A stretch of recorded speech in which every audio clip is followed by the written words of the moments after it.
Hello and welcome to MRA's 5-Minute HR Feed, the podcast where you get quick, practical information about a hot topic. In the time it takes to make a cup of coffee, you'll gain insights on hot topics and pressing HR issues. I'm your host, Rebecca Jacobs, and we are so glad you're here. Before we start, here's my usual disclaimer that the podcast is general information only and does not contain any legal advice. Now it's time to dive in. Today we're covering the important clauses you'll want in a remote work policy. I'll have some sample language for you to consider using. The overarching consideration in a remote work policy is reaching that balance among productivity, flexibility, and security. Now, how often have you heard managers questioning how hard a remote employee is working? Sometimes you hire someone into a remote role, and sometimes an existing role is allowed to transition to wholly or partly remote.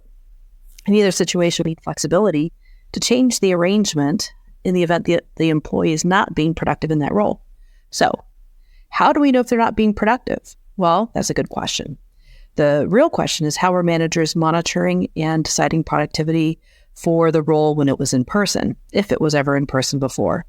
Are we looking at hours spent at the workstation logged in? Are we looking at the number of meetings per day or per week?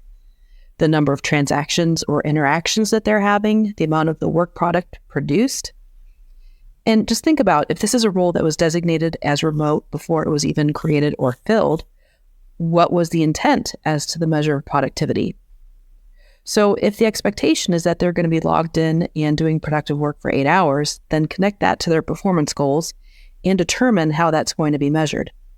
Now, if there is frustration and concern that the person is not being productive and you have data in hand to support that, as opposed to a manager's hunch, then the company needs to have the opportunity to change the work arrangement to being in person. And that brings us to the first key element. You should say that the remote work arrangement in the policy, it should say that the arrangement can be discontinued at any time and for any reason. Otherwise, we may be looking at an expectation on the part of the employee that they can continue this arrangement no matter what. Now, we're going to temper this with the understanding that the company is not going to change the arrangement arbitrarily or capriciously, but only if there's good reason and with ample notice for the individual to make whatever arrangements they need to be able to start working in person. So here's a sample. The remote work arrangement may be discontinued by the company at any time and for any reason at the sole discretion of the company. The employee will be given as much notice as practicable, given the circumstances regarding the end of their remote work arrangement. In addition, the employee may be required on occasion to report to and/or work at the employer's physical workspace or other designated location. I'm going to include that paragraph, as well as the other ones I'm discussing here today, in the show notes. The next essential element is a nod to safety and ergonomics. While OSHA is probably not going to come and inspect an employee's home, injuries may potentially be recordable and potentially reportable, depending on the severity, and the employer still has the general duty to maintain a work environment free of hazards. Plus, depending on the circumstances, an injury could be covered by workers' compensation. So think about the safety measures you'll bake into your policy to give you the right to determine if there are hazards. For example, have a checklist of best practices, such as no exposed wires in your work environment. Perhaps include a right to inspect with 24 hours notice, but think about really whether you want to send people to the employee's house to go look in their workroom. Also, maybe consider requiring that the employee every so often provide a real-time video of the work setup to detect ergonomic issues. Now balance that against the concern that that video or that FaceTime, whatever arrangement that is, might reveal some private information about the employee that they would not want to have exposed. So think about that as well and perhaps make it a very limited inspection. So here's a sample. Safety. The employee must have a dedicated workspace at their location for their equipment. The employee is responsible for keeping the equipment in safe condition and must keep their workspace free from any hazards. The company will provide each employee with a safety checklist that must be completed at least twice per year.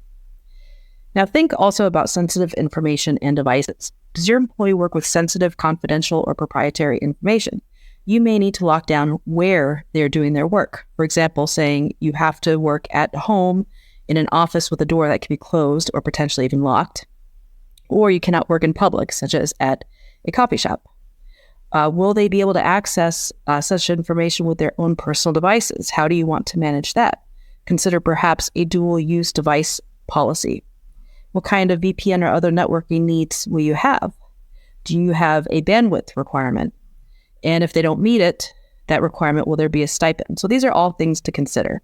But this brings me to the last essential element, which is considering how your remote employees should handle errands during the workday. Granted, it's easy during a lunch hour to go and do a quick errand, but what about things that might require more than an hour? And we want to think about the fairness and the equity that exists between remote workers and then workers who are in an office.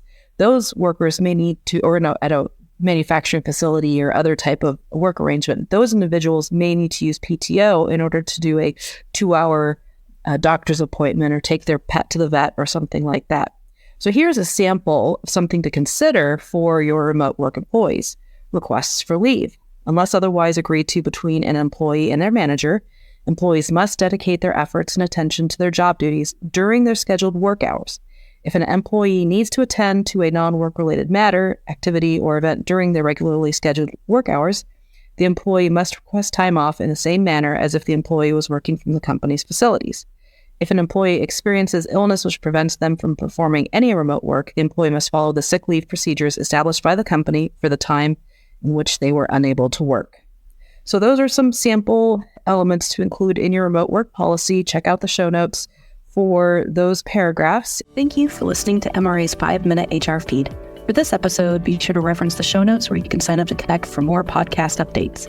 If you have questions, you can connect with MRA's hotline team by emailing infonow@mranet.org or calling 866-474-6854.